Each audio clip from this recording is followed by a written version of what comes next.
गुर प्रताप जा दिन से प्रगटो सुरति न अंत चली। जहाँ जहाँ डोलो सो परिक्रमा, जो कुछ करो सो पूजा। जब सो तब करो दंडवत, भाव मिटाओ दूजा। आँख न मूदो कान न रूधो, काया कष्ट न धारो। खुले नैन हंसी हंसी पहचानो, सुंदर रूप निहारो।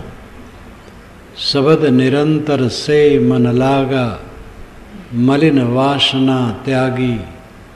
उठत बैठत कबहु न छूटे, ऐसी तारी लागी।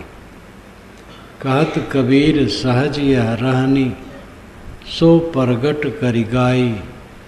सुख दुख से कोई परे, परम पद सो पद है सुखदाई। ये जगत प्रसिद्ध साहब का शब्द है। संतो सहज समाधि भले। समाधि के दो प्रकार हैं, एक निर्विकल्प, एक सविकल्प। योग दर्शन का निर्विकल्प सविकल्प दूसरे ढंग का है, लेकिन पारक सिद्धांत का, वेदांत का, सांख्य का, ये सब सहज वर्णन करते हैं। जब तक विचार उठते हैं और वह बीज रहित रहते हैं, आसक्ति रहित रहते हैं, मोह रहित रहते हैं, सविकल्प समाधि। और जब संकल्प नहीं उठता है तो निर्विकल्प समाधि, जिसके मन का मोह बिल्कुल मिट गया है। जब अभ्यास में रहता है तो संकल्प शांत रहते हैं, व्यवहार में रहता है संकल्प रहते हैं, लेकिन वे दग्ध बीज रहते हैं, उनमें राग नहीं रहता। उसी सहज समाधि का वर्णन इस शब्द में है। यहाँ संकल्पों को त्याग करके बैठने वाली दशा का वर्णन नहीं है। इसमें वो वर्णन है कि जब आप खाते पीते, उठते बैठते, चलते फिरते, काम धंधा करते रहते हैं, लेकिन निर्मोह रहते हैं, अनासक्त रहते हैं, अपनी दशा में रहते हैं। पंचकोशों रूपी पिजड़े में ये आत्मा बंद है। इससे अपने आप के जिसने विवरण कर लिया, अलग कर लिया है और उसी भाव में, असंग भाव में रहता है, वो सब समय मुक्त है। आप लोगों ने सुना होगा, बहुत लोग विवरण से जानते भी होंगे, अन्नमय कोश, प्राणमय कोश, मनोमय कोश, विज्ञानमय कोश, आनंदमय कोश। ये 5 कोश हैं। म्यान, तलवार रखने की जैसे म्यान होती कोश, वैसे आत्मा पर ये 5 आवरण हैं। अन्नमय कोश, जो अन्न से पैदा होता है, अन्न खा करके सुरक्षित रहता है। ये हाड़ चाम, मांस, रक्त, मेद मज्जा, नस, चर्म से परिपूर्ण स्थूल शरीर अन्नमय कोश है। यह मैं नहीं हूँ। ये गंदा शरीर में कैसे हो सकता हूँ? मैं तो शुद्ध निर्मल हूँ। ये बदलता रहता है, मैं बदलता नहीं हूँ। हाथ कट जाए तो भी मैं रहता हूँ। किसी किसी के दोनों पैर कट जाते हैं तो भी वो है। ये अंगों का जोड़ स्थूल अंशों का जोड़, अन्नमय कोश शरीर, यह मैं नहीं हूँ। दूसरा है प्राणमय कोश। शरीर में जितना हवा का अंश है, 5 पिंड और 5 ब्रह्मांड। ब्रह्मांड यानी खोपड़ी, किरकिल, धनंजय, देवदत्त, नागकूर्म, प्राणपान समान, व्यानुदान, ये पिंड के बीजक व्याख्या में सब का विवरण है और पंचग्रंथि में। साज रूप में समझें, शरीर में हवा का जितना अंश है वो प्राणमय कोश है, वो वायु विकार है, वो मैं नहीं हूँ। मैं प्राण नहीं हूँ। प्राण का संयमन करने वाला, प्राणायाम द्वारा प्राण को रोक लेने वाला मैं प्राण कैसे हो सकता हूँ? प्राण कुछ भी नहीं जानता है। गाढ़ी नींद में प्राण खूब जोर से चलता है, पास कोई आकर के बैठ जाए, कोई चीज़ उठा ले जाए, प्राण कुछ नहीं जानेगा। प्राण अचेतन है। प्राण और आत्मा को एक नहीं समझना चाहिए। प्राण हवा का विकार है, वायु का विकार है। ये दूसरा कोश अन्नमय से सूक्ष्म है और ये आत्मा का आवरण है। मनुष्य भ्रमवश समझ लेता है कि मैं प्राण हूँ। तीसरा कोश है मनोमय। जो कुछ हम देखते, सुनते, भोगते हैं, उसकी छाप अंतःकरण पर पड़ती है और उन्हीं सब की याद होती है, तो लगता है मैं वही हूँ।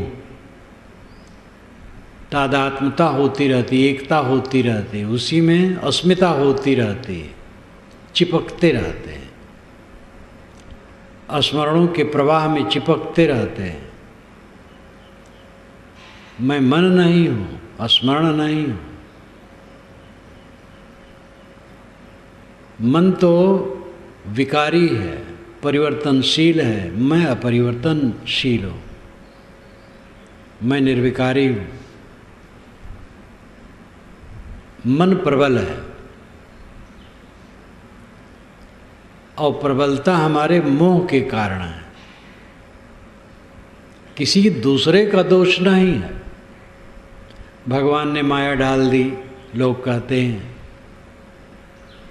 वे सही नहीं समझते हैं। किसी ने माया हमारे ऊपर नहीं डाल दी है, हमने अपने ऊपर स्वयं माया डाली है। माया क्या है? मन का मोह। हमने मोह बनाया है। जहाँ जहाँ मोह बनाया है वही वही विवश कर रहा है। जहाँ मोह नहीं है कोई व्यवस्था नहीं। एक आदमी 50 वर्षों से गांजा पीता था, गांजा के बिना उसका चलता नहीं था। किसी कारण से उसने गांजा का त्याग कर दिया और त्याग करते करते स्थूल से लेके सूक्ष्म तक त्याग हो गया। अब उसके अंदर में गांजा पीने की थोड़ी रुचि नहीं है। गांजा की गंध हो तो भी उसको बुरा लगता है। ऐसे आदमी की आसक्ति गांजा की वर्तमान की छुट्टी, तो क्या 50 वर्ष पूर्व की जो आसक्ति वो बच गई है? 50 वर्ष से वो पीता रहा, आज गांजा की आसक्ति छूट गई, पूरी छूट गई। तो आज की छूट गई, 2006 की छूट गई, और पहले से जो पीता रहा 1965-66 से तो बना होगा, उसकी आसक्ति बनी होगी। ऐसा नहीं, आज का मिट गया तो पूर्व का जहाँ से वो पीता रहा सब मिट गया। और इतना ही नहीं, आज जिसकी देहासक्ति मिट गई, अनादि काल की आसक्ति मिट गई और वर्तमान में आसक्ति बनी है, तो पूर्व की आसक्ति मजबूत रहेगी। मनुष्य वर्तमान में ठीक कर ले बस, पहले उसने क्या किया था इसकी चिंता भी मत करे। आज वो क्या कर रहा है, पहले बहुत अच्छा करता था लेकिन आज गड़बड़ हो गया तो सब उसका गड़बड़ हो गया। और पहले बहुत खराब था, आज ठीक हो गया, बस सब ठीक हो गया। बड़ा से बड़ा पाप, चोरी, हत्या, व्यभिचार, डाकाजनी और जितने कुकर्म हो सकते हैं, कोई भी कुकर्म हो, वर्तमान में सारा कुकर्म छोड़ दे और उसके लिए ग्लानि कर ले, मन उससे बिल्कुल अनासक्त हो जाए, सब बंधन कट गया। इसलिए किसी को यह न सोचना चाहिए कि आज का मोह मिट जाएगा तो पहले वाला बचा रहेगा। पहले वाला मोह आज के मोह से ही पल्लवित होता है। इसलिए मानव शरीर में सुधार के लिए पूरा समय, मनुष्य के जीवन का उद्देश्य वह होता है जो इसी देश और इसी काल में पूर्ण हो। जो दूसरे देश और दूसरे काल में पूर्ण हो वो मनुष्य के जीवन का उद्देश्य नहीं। स्वतंत्र मानव जीवन और इसके उद्देश्य की पूर्ति अगले जन्म में होगी, आज होगी, अगले जन्म की कोई जरूरत नहीं। आज अपने आप को हम बिल्कुल ठीक कर सकते हैं, बिल्कुल मुक्त कर सकते हैं।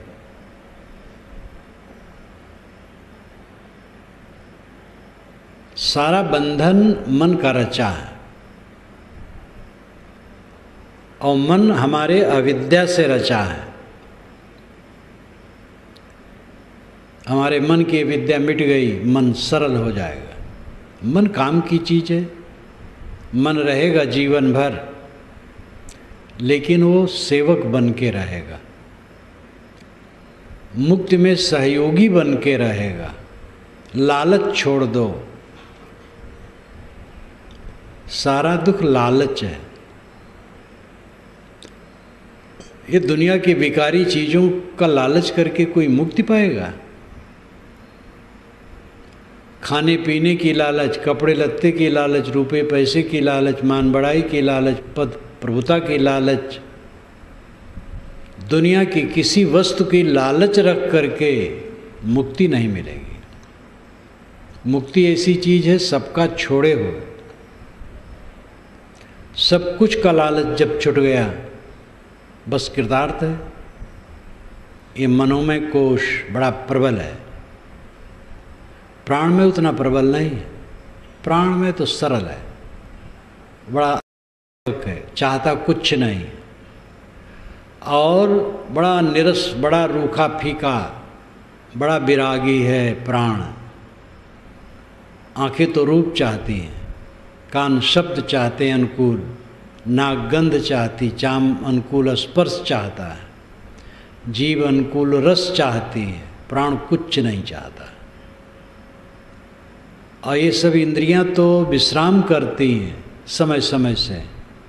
मन तक विश्राम करता है गाढ़ी नींद में, प्राण कभी विश्राम नहीं करता। प्राण विश्राम करे तो बस सब समाप्त। तो प्राण में कोई झंझट नहीं, मन में झंझट है।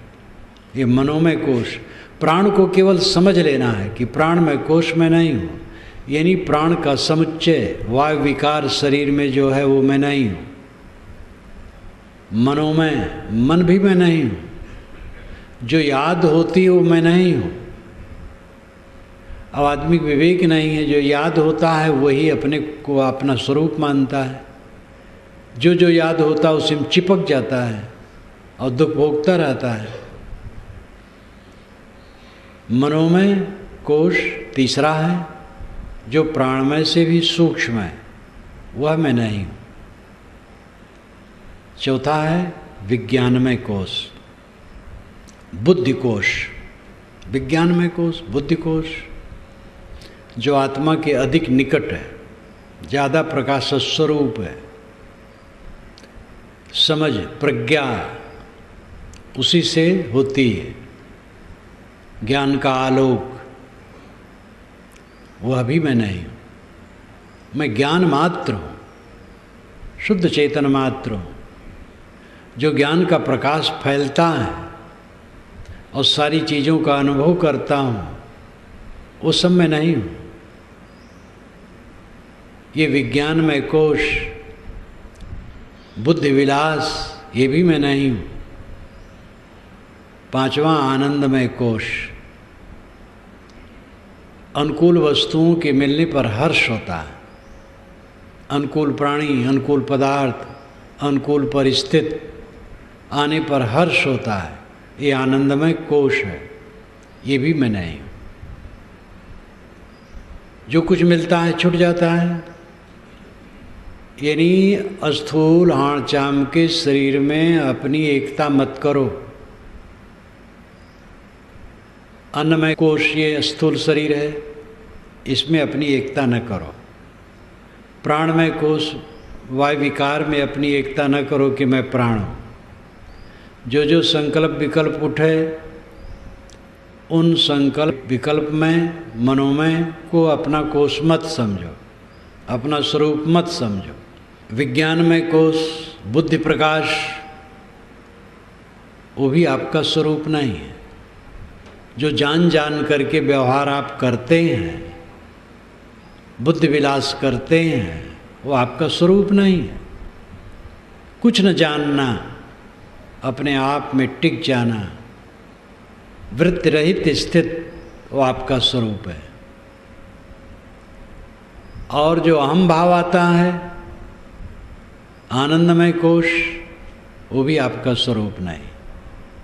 अनुकूल कब तक मिलेगा? अनुकूल मिलता फिर प्रतिकूल हो जाता है, तब भय होता है। ये सब कुछ नहीं हो तब मैं क्या हूँ? फिर मैं खो गया क्या? मैं कैसे खो जाऊँगा? I think therefore I am, ये डेकार्ट का वचन है, जो 17वीं शताब्दी में यूरोप में दार्शनिक हुआ था। इसके इस वाक्य की प्रतिक्रिया बहुत हुई। भौतिकवादियों ने इसका खंडन किया, आत्मवादियों ने इसको बड़ा महत्व दिया। यूरोप में डेकार्ट के वचनों पर काफ़ी क्रिया प्रतिक्रिया हुई। उसने कहा कि सब पर संशय हो सकता है, मैं पर नहीं, क्योंकि संशय एक विचार है और विचारवान के हुए बिना विचार कौन करेगा? मैं विचारवान हूँ, विचार करने वाला हूँ, मैं हूँ। I think therefore I am, मैं सोचता हूँ इसलिए मैं हूँ।